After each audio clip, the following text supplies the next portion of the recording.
So hello students, welcome back to my YouTube channel SB study classes 9335 पर। तो student, आज के इस वीडियो में हम आप लोगों के लिए एक बहुत ही इंपॉर्टेंट टॉपिक को लेकर आए हैं।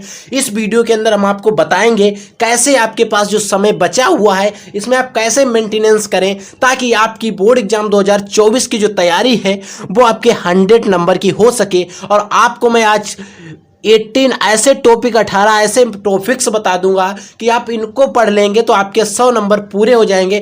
आपका पूरा पेपर इन टॉपिक के अंदर ही हो जाएगा और मैं आपको बताऊंगा कैसे आप जो समय आपके पास बचा है, सफिशिएंट टाइम है अभी आपके पास, जो इस समय में आप अगर तैयारी स्टार्ट करते हैं तो मैं कहता हूं एग्जाम के अंदर तक आप 100 में 100 आओगे, 100 में 100 ला सकते हो हिंदी के अंदर, क्योंकि इसमें निर्धारित टॉपिक होते हैं, वहीं से क्वेश्चंस आते हैं। और बच्चे क्या करते हैं, हम ज्यादातर अगर बात करें जो साइंस स्ट्रीम के बच्चे होते हैं वो बच्चे क्या करते हैं, वो हिंदी और इंग्लिश पर तो क्या करते हैं स्टूडेंट, साइंस वाले हिंदी को ना के बराबर समझते हैं। वो समझते हैं कि हम हिंदी को बहुत कम समय में पढ़ लेंगे। तो बच्चों, ऐसी आपके लिए गलत फहमी है, क्योंकि हिंदी भी एक सब्जेक्ट है, वो भी हमारा 100 नंबर का आता है। और अगर हम बात करें सबसे अच्छे अगर परसेंटेज जो बनवाता है वो हमारा हिंदी ही है, जो हमारे एग्जाम के अंदर परसेंटेज बनवा देता है। हमारी कॉपी जो होती है उसमें अच्छे से मार्कशीट होती है। हमें अगर हिंदी में अगर हम कॉपी लिखते हैं तो हमें चांस होते हैं 100 में 100 नंबर भी मिल सकते हैं। तो इसीलिए मैं आपको बताऊंगा कि आप महीने के कुछ दिन देकर ही हिंदी की तैयारी अच्छे से कर सकते हैं। मान लीजिए आपके पेपर अगर फरवरी में होने हैं, मान लीजिए आपके पेपर फरवरी में होने हैं, ये जो महीना चल रहा है, अगर आप यहीं से हर महीने के 5 से 6 दिन 5 से 6 दिन एक हिंदी को दे दें, सिर्फ हिंदी को 5 से 6 दिन दे दें हर महीने के।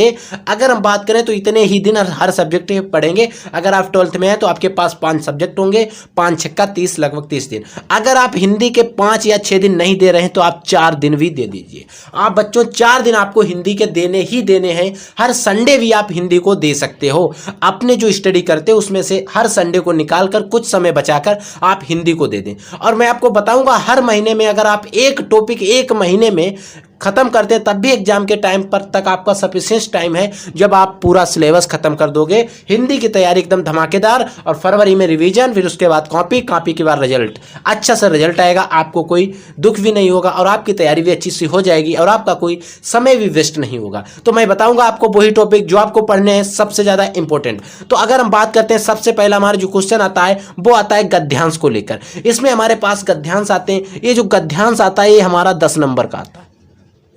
अगर आप इसमें अच्छा लिखते हैं तो 10 में 10 नंबर ही मिल जाते हैं, गारंटेड होता है। ठीक है, अब मैं इसमें बता दूं, क्योंकि गद्यांश तो हमारी किताब के अंदर, हमारी बुक के अंदर कई सारे दिए गए हैं, तो उसमें मैं बताता हूं अगर आप राष्ट्र का स्वरूप, यानी कि जो वसुदेव शरण अग्रवाल जी ने लिखा हुआ है, वसुदेव शरण अग्रवाल ने लिखा है राष्ट्र का स्वरूप एक चैप्टर, उससे गद्यांश आते हैं।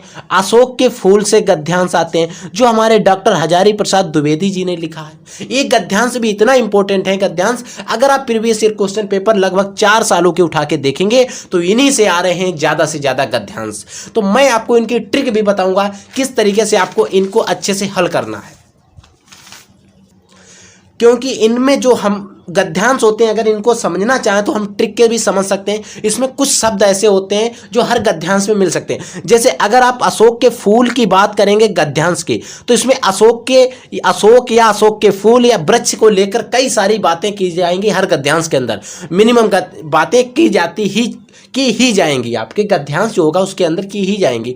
तो आपको क्या करना है, इसको आपको पहचानना तो आ ही जाएगा कि किस गद्यांश जो है किस चैप्टर से है और इसके लेखक कौन है, फिर आप उस पर लिख देंगे। मैं आपको इसकी ट्रिक भी बता दूंगा। जैसे जैसे आपका एग्जाम नजदीक आता जाएगा मैं तैयारी आपकी बेहतर कराता जाऊंगा। फिर आता है पद्यांश की बात। तो बच्चों पद्यांश में थोड़ा हमें ज़्यादा पढ़ना होता है, क्योंकि पद्यांश का थोड़ा ज़्यादा भी चैप्टर है, क्योंकि इसमें थोड़ा कंफ्यूज भी होता है। तो मैं बता दूं ये पद्यांश से भी हमें 10 नंबर मिलते हैं। जो हमारा आता है उसमें 10 नंबर मिलते हैं। हमें श्लोक दिए होंगे, उनकी हमें हिंदी संदर्भ व्याख्या करनी होगी, सारा कुछ हमें करना होता है पद्यांश के अंदर। तो सबसे पहले अगर हम बात करें पवन दूतिका की, पवन दूतिका की अयोध्या सिंह उपाध्याय हरिहौस जी ने लिखा है, जो भी इनकी कहानी है। श्रद्धा मनु जो जयशंकर प्रसाद जी ने लिखा हुआ है। अभिनव मनुष्य जो रामधारी सिंह दिनकर जी ने लिखा है। मैंने आहूति बनकर देखा, ये हमारे सच्चिदानंद हीरानंद वात्स्यायन अज्ञ जी ने लिखा हुआ है। तो इसमें से अभिनव मनुष्य, और पवन दूतिका पर आप ट्रिपल टिक, जो भी स्टार बनाना चाहें, जितने स्टार बनाना चाहें बना लें। ये दो तो ऐसे इंपॉर्टेंट है, इनसे ज़्यादा से ज़्यादा चांस है फंस जाएंगे। अभी आपके पास सफिशिएंट टाइम है, आप इन चारों चैप्टर को अच्छे से कवर कर लेंगे और आपके बोर्ड एग्जाम के आप अगर इन चैप्टर को एक महीने भी कवर कर लेते हैं, इनकी रचनाएं कवर कर लेते हैं, तो आपको कोई दिक्कत नहीं होगी। ठीक है, अब हम बात करते हैं नेक्स्ट टॉपिक है हमारा जो तीसरा टॉपिक है बच्चों, वो है हमारा जीवन परिचय को लेकर। हमारे जीवन परिचय को बच्चों को कंफ्यूज होता है कौन से सर हम जीवन परिचय याद करें। अगर हम बात करते हैं 2023 की, 2023 बोर्ड एग्जाम के अंदर बच्चों को मैंने जो जीवन परिचय बताए आप जाके देख लेना, 100% वही जीवन परिचय आए थे। 100% उनसे 3 से 1 फंस ही गया था। तो मैं इनमें आपको 3 बता रहा हूं, गद्य के लेखक के जीवन परिचय, और 3 बताऊंगा आपको पद्य यानी कि पद्यांश के लेखक कवि के जीवन परिचय। तो अगर हम बात करें गद्यांश में, आपको एक याद कर लेना हजारी प्रसाद द्विवेदी का, एक याद कर लेना आपको प्रोफेसर जी सुंदर रेड्डी जी का, एक आपको याद कर लेना है वासुदेव शरण अग्रवाल जी का। वासुदेव शरण अग्रवाल, हजारी प्रसाद द्विवेदी और प्रोफेसर जी सुंदर रेड्डी का जन्मदिन, इनकी जो जीवन परिचय हैं बहुत ज्यादा एग्जाम के अंदर आते रहते हैं, हर साल आते हैं। नेक्स्ट हमारा टॉपिक है जो है वो हमारे कवियों के जीवन परिचयों को लेकर है। इसमें हमारे होते हैं जयशंकर प्रसाद आज्ञा जी और महादेवी वर्मा। सच्चिदानंद हीरानंद बादशाह आज्ञा जी हैं और जयशंकर प्रसाद हैं, महादेवी वर्मा हैं, और इन सभी के जीवन परिचय आपको याद कर लेना है। इनकी मृत्यु याद कर लेना है, जीवन परिचय याद कर लेना है, कहाँ जन्म हुआ था, इनका नाम, पिता का नाम, ज़्यादा कुछ नहीं याद करना है। मैं भी आप लोगों को इनके अगर आप किताब से याद कर सकते हैं, अपने नोट से याद कर लीजिए जो कॉलेज में बनवाए जाते हैं, नहीं तो मैं आपकी इनके अच्छे से अच्छे वीडियो लिखकर जयशंकर प्रसाद का टोटल जीवन परिचय मैं आपको प्रोवाइड करा दूंगा, अपने चैनल पर अपलोड करवा दूंगा, तो आप वहां पर जाकर देख सकते हैं। जैसे महादेवी वर्मा की हम बात कर लेते हैं, तो इनका जन्म जो था 1907 में हुआ था और इनकी जो मृत्यु हुई थी 1987 में हुई थी, 1987 में हुई थी। और इनका जन्म हुआ था हमारा फर्रुखाबाद में। ठीक है, इनका जन्म कहां पर हुआ था? फर्रुखाबाद में। जन्म कब हुआ था? 1907 में। मृत्यु कब हुई? 1987 में। यानी कि 2 चीजें हमें जो हैं वो हमें अच्छे से पकड़ में मिल गई। ठीक, इनके पिताजी का नाम गोविंद प्रसाद था। इनका पूरा जीवन परिचय आपको डिटेल वीडियो भी मिल जाएगा। ठीक है, अब हम बात करते हैं नेक्स्ट टॉपिक नंबर 5 की। देखिए बच्चों, हमारा जो 5वां टॉपिक है संस्कृत गद्यांशों की संदर्भ सहित व्याख्या। इस प्रकार से क्वेश्चन आते हैं कि संदर्भ के 2 गद्यांश दिए होंगे, अथवा में भी करके दिया होगा और एक दिया होगा, 2 दिए होते हैं, उनमें से आपको इनकी संदर्भ सहित हिंदी में व्याख्या करने को आती है।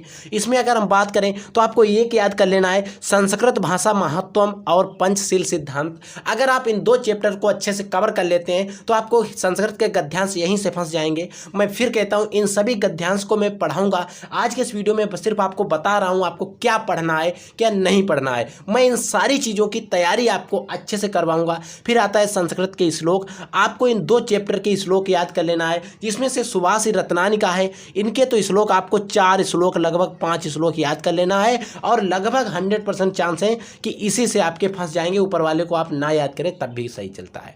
फिर हम बात करते हैं, हमारा एक टॉपिक आता है गद्यांश की रचनाएं।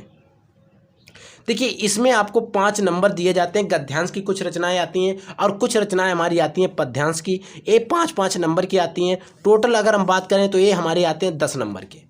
ठीक है, तो इनमें आपको लगभग 50-50 रचनाएं आपको पढ़ लेनी है। मैं आपको मोस्ट इंपोर्टेंट रचनाएं पढ़ा दूंगा और आपको पद्यांश में लगभग 70 रचनाएं पढ़ लेनी है। लगभग आप इससे ज़्यादा ही पढ़ने का प्रयास करेंगे। ठीक है, नेक्स्ट क्वेश्चन आता है हमारा कहानी को लेकर। कहानी भी हमें बहुत इंपॉर्टेंट होती हैं और हमें कुछ इनमें ज़्यादा करना भी नहीं होता है। एक कहानी की तरह हम इनको लिखते चले जाएंगे और हमें कहानी की तरह अगर हम इनको अच्छे से याद करते हैं तो याद भी साधारण से हो जाती हैं। जैसे अगर हम बात करें ध्रुव यात्रा और पंचलाइट की, आप इन 2 कहानी को ही याद कर लेंगे और इन 2 कहानियों से ही आपको फंस जाएंगे, क्योंकि ये जो कहानी है लगभग यही कहानी हर साल आती है, क्योंकि अथवा में आता है तो आप कोई ना कोई कहानी आपको अथवा में फंस ही जाएगी। ठीक है, नेक्स्ट आता है खंड काव्य। देखिए, खंड काव्य का ऐसा होता है हर जिले में अलग अलग होता है, तो आप अपने जिले के अकॉर्डिंग किताब में देख सकते हैं आपका जिला कौन सा है, वहां से आप खंड काव्य अपना याद कर सकते हैं। अगर आपको नहीं याद मिल रहा है तो आप हमें कमेंट बॉक्स में अपने जिले का नाम लिख के भेजेंगे, अपने जिले का नाम और अपने प्रदेश का नाम, आप किस प्रदेश से हैं, हम आपको गद्यांश उस कमेंट बॉक्स के अंदर ही आपको बता देंगे आपको कौन सा याद करना है। ठीक है बच्चों, नेक्स्ट है आपको मुहावरे याद करने पड़ेंगे, ये हमारे व्याकरण के पार्ट है। देखिए मुहावरे भी हमारे 2-3 नंबर के आते हैं, तो आपको लगभग 20 मुहावरे याद कर लेने हैं, इन्हीं से आपको फंस जाएंगे। मैं फिर बता रहा हूँ, मैं आपको सारी कुछ पढ़ाऊँगा इस वीडियो के अंदर। सिर्फ मैं ये बताने आया था कि आपको क्या क्या पढ़ना है, कैसे पढ़ना है, कितना पढ़ना है, मैक्सिमम और मिनिमम। और फिर आपको संधि विच्छेद आते हैं, संधि विच्छेद भी आपको लगभग 20 पढ़ लेने हैं। फिर अगर हम बात करते हैं विभक्ति और वचन की, तो आपको विभक्ति और वचन की मैंने एक ऐसी ट्रिक बनाई है कि ट्रिक आपको मिल जाएगी हमारे चैनल पर। आप जाएंगे तो वहाँ पर आप विभक्ति और वचन पहचानने की ट्रिक के नाम से वीडियो है, आपको वहाँ से आप वीडियो देख सकते हैं। आपको एक भी याद करने की ज़रूरत नहीं है, आप सिर्फ ट्रिक से याद कर सकते हैं बच्चों। किससे? ट्रिक से, ठीक है, विभक्ति और वचन।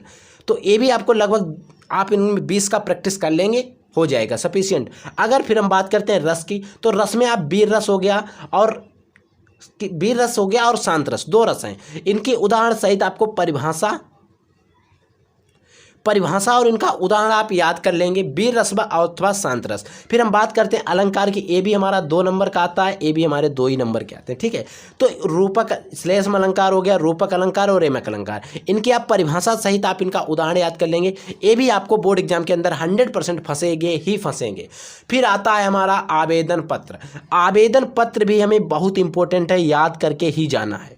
ये लगभग 5 से 7 नंबर में भी हमारा आ सकता है। आवेदन पत्र हमें बहुत इंपॉर्टेंट होता है। अगर हम बात करें तो एग्जाम के अंदर ये हमारा लगभग 6 नंबर का आता है आवेदन पत्र। फिर आता है सही शब्द पहचानना।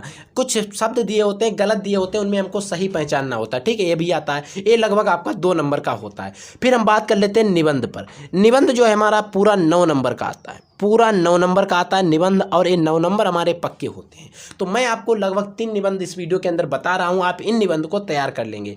कृषक जीवन की त्रिशदी, यानी कि जो हमारा कृषक का जीवन है उसकी त्रिशदी हमें याद, इस पर हमें निबंध एक अच्छे से तैयार कर लेना है।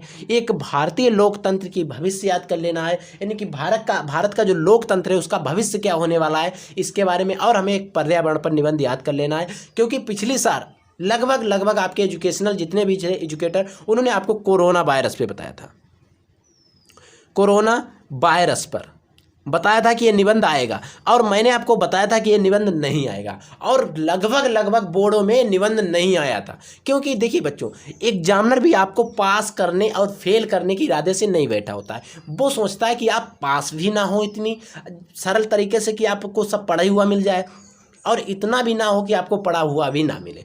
क्योंकि वो समझता था कि हर बच्चा कोरोना पर निबंध तैयार कर रहा है, ठीक है, हर बच्चा लगभग तैयार ही कर रहा था, क्योंकि वो समझता था अगर हम इस पर निबंध देते हैं तो लगभग हर बच्चा लिख देगा। तो इतना सरल तो एग्ज़ाम नहीं है जो बच्चों हलवा हो आप खा लें, क्योंकि एग्ज़ाम के अंदर भी हमें थोड़ी मेहनत करनी पड़ती है। तो आप लोग मेहनत को ज़्यादा जोर दीजिए, भविष्य पर आप अपनी किस्मत का दोष मत दीजिए। हमारी किस्मत नहीं है, आप अपनी मेहनत करेंगे तो किस्मत भी बदल सकती है, ठीक है बच्चों। तो आप लोग पढ़ते रहिए, आगे बढ़